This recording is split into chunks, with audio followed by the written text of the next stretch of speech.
नमस्कार साथियों, प्रेम की बात और फैक्ट्स में आप सभी का स्वागत है। उम्मीद करता हूँ आप सभी बेहतर होंगे। दोस्तों, आज बात करने वाले हैं तमिलनाडु की राजनीति को लेकर। मैंने 3 दिन पहले ही एक वीडियो बनाया है, हमारे चैनल पे उपलब्ध है। अगर आपने नहीं देखा है तो ज़रूर आप देखिएगा। इससे सारी बातें आपको समझ में आएगी। उसमें हमने कहा था कि भाजपा के तमिलनाडु के जो प्रेसिडेंट के अन्नामलाई, उनको भाजपा हटाने जा रही है और अब इसकी घोषणा भी हो गई है कि के अन्नामलाई भाजपा पद से अपने आप को दावेदारी से पीछे कर चुके। तो ऐसा क्यों हुआ, इसके बारे में चर्चा करेंगे और जानने की कोशिश करेंगे कि अगला अध्यक्ष कौन होगा। तो दोस्तों, सबसे पहले ये जानना जरूरी है कि अन्नामलाई को हटाने के पीछे की वजह क्या है, और अगर अन्नामलाई हटते हैं तो फिर वो क्या करेंगे। उम्मीद ये जताई जा रही है कि अन्नामलाई को प्रधानमंत्री नरेंद्र मोदी दिल्ली की राजनीति में लाने वाले हैं और इसके कई सारे कारण वो भी मैं बताऊंगा।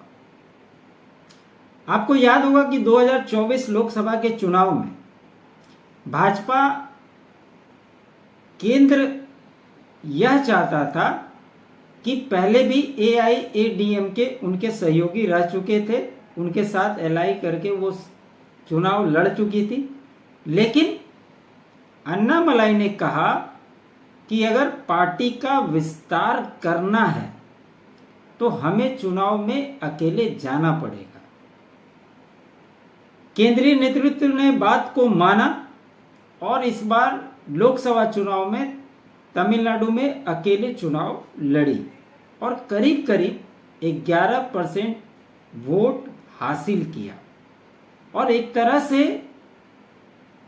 DMK और AIADMK, जो तमिलनाडु की राजनीति में दो पार्टियां लगातार वर्चस्व में रही है, वहां पर अपना प्रदर्शन करते हुए भाजपा ने DMK के ऑपोजिट अपने आप को खड़ा कर लिया। ये काम अन्नामलाई ने लोकसभा चुनाव के बाद किया।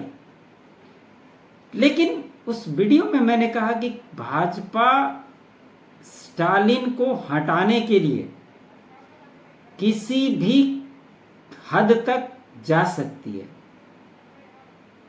इसके पीछे का कारण यही था कि लोकसभा का तो चुनाव हो गया, अब विधानसभा में अगर भाजपा अकेले चुनाव लड़ती है तो वो DMK को सत्ता से हटा नहीं सकती।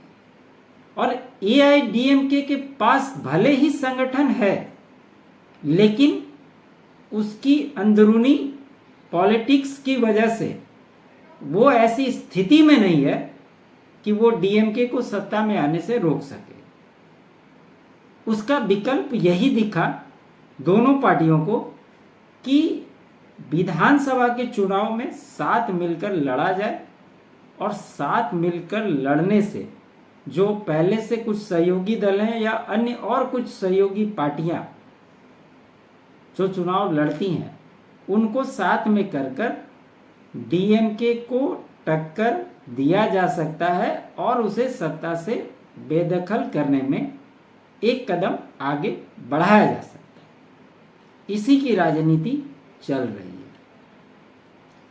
अब इसके थोड़ा विस्तार में जाएंगे तो आप देखेंगे कि अन्नामलाई के एक लीडर, बताता हूं, उनका नाम है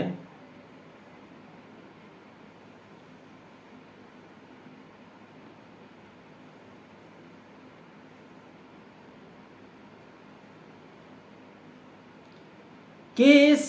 संगोतियन।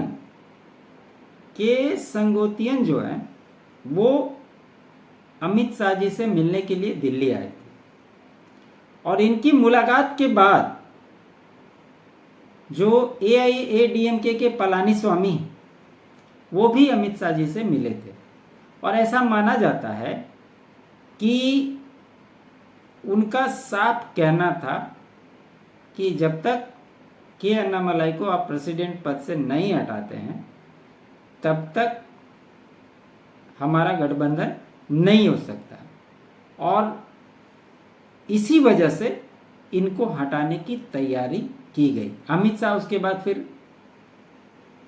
चेन्नई गए, फिर के अन्नामलाई दिल्ली आए, फिर बात हुई, फिर उन्होंने अपना नाम पीछे ले लिया। इसका मतलब ये नहीं है कि अन्नामलाई अगर अध्यक्ष नहीं रहते हैं तो पार्टी में उनका दखल नहीं होगा या लोग उनको नहीं मानेंगे, ऐसा नहीं होगा।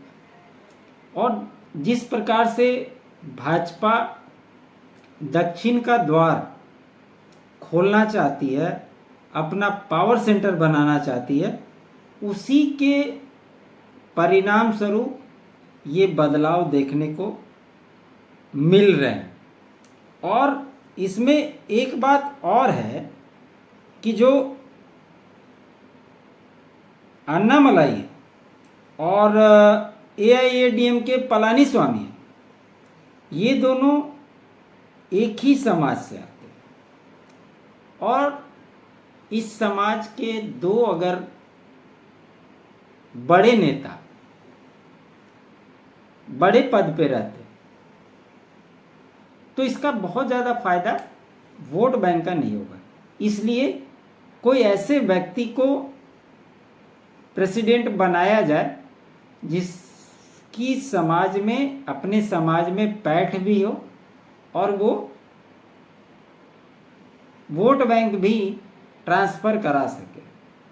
अभी जो केंद्र में मंत्री हैं एल मुरुगन, ये 2 बार प्रेसिडेंट रह चुके हैं, इनका भी नाम बहुत तेज़ी से चल रहा है प्रेसिडेंट की रेस में। और एक जो नागेंद्रन है थेवर समाज से, इनका भी नाम बहुत तेज़ी से चल रहा है।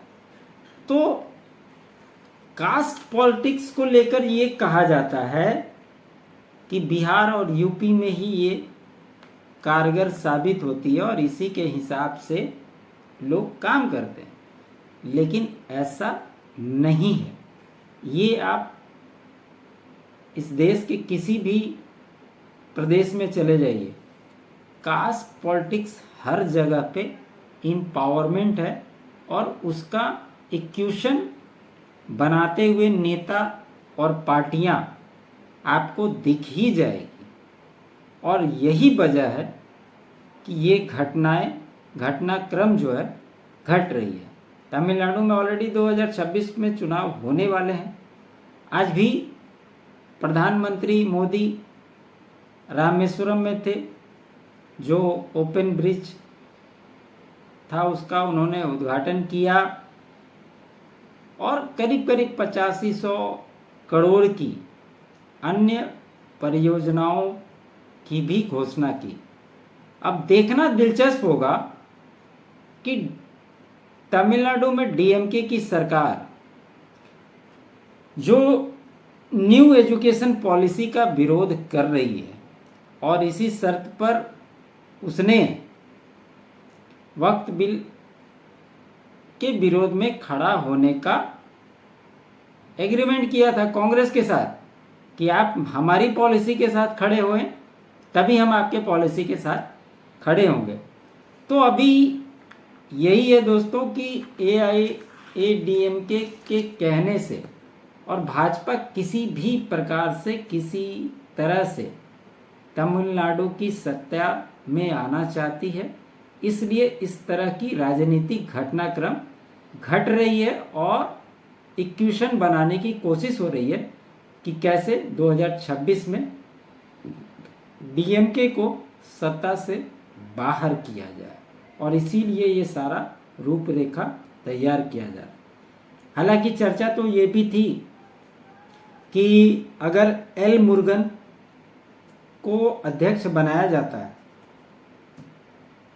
तो उनके जगह पे अन्नामलाई कैबिनेट मिनिस्टर बन सकते हैं। या दूसरा विकल्प, मेरा ओपिनियन है, ये पार्टी कार्य करती है अपने हिसाब से तो वो जाने, चूंकि अन्नामलाई से तमिलनाडु और पूर्व आईएएस ऑफिसर रह चुके हैं तो इनकी पॉपुलैरिटी, ऐसा नहीं है कि ये साउथ के हैं तो साउथ में इनकी पॉपुलैरिटी है।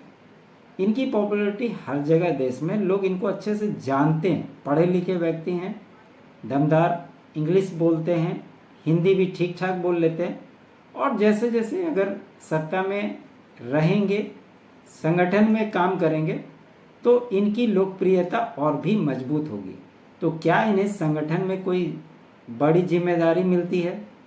क्या इन्हें भाजपा का राष्ट्रीय अध्यक्ष का पद भी दिया जा सकता है? ये मेरा अनुमान है। हालांकि ये तो राष्ट्रीय नेतृत्व तय करेगा कि किसे क्या मिलेगा, ये तो मैं नहीं बता सकता, लेकिन उम्मीद की जा रही है।